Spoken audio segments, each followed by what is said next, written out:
Shalom Abraham, Shalom, apa kabarnya bro? baik. Oke, sebelumnya makasih ya buat kesempatannya hari ini. Terima kasih sudah boleh join di Zoom saya. Dan seperti yang saya bilang tadi bahwa saya ingin menjelaskan tentang dua cara untuk hidup. Oke, jadi di sini ada tabel tentang dua cara hidup. Jadi di sini pertama adalah Tuhan telah menciptakan dunia ini dan Tuhan juga menciptakan manusia. Tuhan menciptakan manusia untuk berkuasa di dunia dan di bawah otoritas Tuhan. Itu terdapat di dalam Wahyu pasalnya keempat ayat 11 dikatakan, seperti ada tertulis, ya Tuhan, Engkau yang layak menerima puji-pujian dan hormat dan kuasa, dan karena kehendak-Mu semua itu ada dan diciptakannya. Nah, apakah manusia di sini berhasil untuk menguasai dunia ini? Nyatanya tidak. Karena apa? Karena di sini manusia telah menolak Tuhan sebagai pimpinan manusia. Dan malahan manusia di sini hidup jalannya sendiri atau jauh dari Tuhan dan berkuasa di dunia tanpa otoritas dari Tuhan. Dan di sini manusia nyatanya gagal menguasai dunia ini. Dan semua manusia di sini tidak ada yang mencari Tuhan. Semua orang telah menyeleweng dan semua orang tidak ada yang berguna. Dan hasilnya adalah manusia di sini adalah memberontak dan dia mati. Nah, itu terdapat di dalam Roma pasalnya ke 3 ayat 10 sampai 12 dikatakan, seperti ada tertulis, tidak ada yang benar seorang pun tidak ada yang seorang pun mencari Tuhan, tidak ada seorang pun yang berakal budi. Semua orang telah menyeleweng, mereka semua tidak berguna, tidak ada yang benar seorang pun tidak. Nah, apakah manusia hanya sampai di situ saja dan dihukum Tuhan? Nyatanya tidak. Karena apa? Karena di sini Tuhan sangat mengasihi manusia, saudara. Tuhan sangat mengasihi manusia sehingga Ia tidak mau manusia di sini mati kekal atau mati selamanya atau dihukum dalam penghakiman. Karena apa? Karena hukuman Tuhan bagi orang yang memberontak adalah penghakiman dan kematian. Itu terdapat di dalam Ibrani pasalnya ke-9 ayat 27 dikatakan, dan sama seperti manusia ditetapkan mati satu kali saja dan sesudah itu dihakimi. Nah, apakah sampai di situ saja lagi Tuhan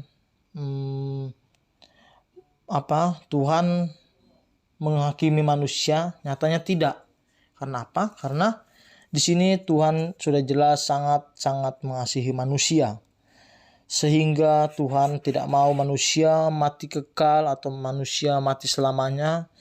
Dan karena itu, karena rahmatnya yang besar, kasihnya yang besar, Tuhan mengutus anaknya tunggal, itu siapa? Yesus Kristus ke dunia ini.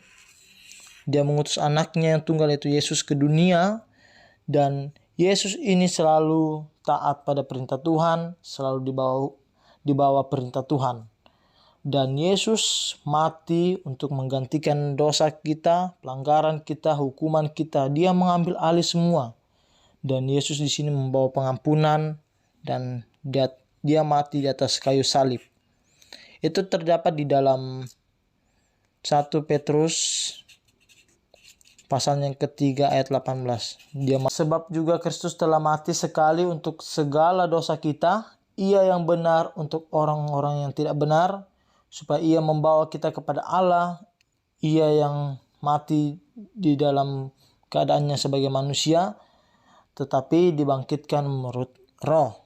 Nah, selanjutnya, apakah Yesus hanya mati sampai di situ saja? Nyatanya tidak, saudara. Karena Tuhan telah membangkitkan Yesus dari antara orang mati dan ia berkuasa di dunia ini. Dia mengambil otoritasnya kembali dan Yesus memberikan hidup yang baru. Dia memberikan pengampunan dan damai sejahtera. Dia telah mengalahkan maut dan dia bangkit. Itu terdapat di dalam 1 Petrus 1 ayat 3 dikatakan, "Terpujilah Allah dan Bapa Tuhan kita Yesus Kristus, yang karena rahmat yang besar, ia telah melahirkan kita kembali dari antara orang mati, dan ia bangkit dan memberikan hidup yang penuh pengharapan." Nah, yang selanjutnya adalah poin yang terakhir adalah di sini ada 2 cara hidup. Di mana yang pertama, apakah kita mengikuti jalannya manusia dan berujung penghakiman. Yang kedua, kematian. Yang kedua adalah kita mengikuti dengan jalannya Tuhan atau mengikuti Yesus dan menerima Yesus sebagai Tuhan dan Juru Selamat kita, dan Dia akan memberikan kita hidup baru dan hidup kekal. Itu terdapat di dalam Yohanes pasalnya ketiga ayat 36 dikatakan, "Barang siapa percaya kepada anak, ia beroleh hidup yang kekal. Tetapi barang siapa tidak taat kepada anak, ia tidak akan melihat hidup, melainkan murka Allah tetap ada di atasnya." Nah, Bro Abraham pilih yang mana? Pilih yang cara pertama atau yang kedua? Kalau dari saya sih yang kedua. Oke, yang cara kedua ya, memilih jalannya Yesus. Nah, ketika kita memilih jalannya Yesus ada 3 caranya. Yang pertama pasti kita akan berdoa, kita ngomong sama Tuhan, meminta pengampunan dari Tuhan, dan ya di sini saya akan berdoa, saya akan bawa kita dalam doa. Mari kita berdoa. Bapa, terima kasih buat hari ini, kami bersyukur boleh ketemu, dan hari ini kami datang kepadamu, kami adalah orang berdosa, kami tidak layak di hadapan-Mu, dan hari ini juga Tuhan, kami sudah sadar bahwa Engkau telah mengirimkan anaknya tunggal yaitu Yesus, dan kami menerima Yesus sebagai Tuhan dan Juru Selamat kami, dan Dia akan memberikan hidup yang baru dan hidup yang kekal. Dan kami percaya Tuhan, saat kita menerima Yesus sebagai Tuhan, kita akan menerima hidup yang baru dan damai sejahtera.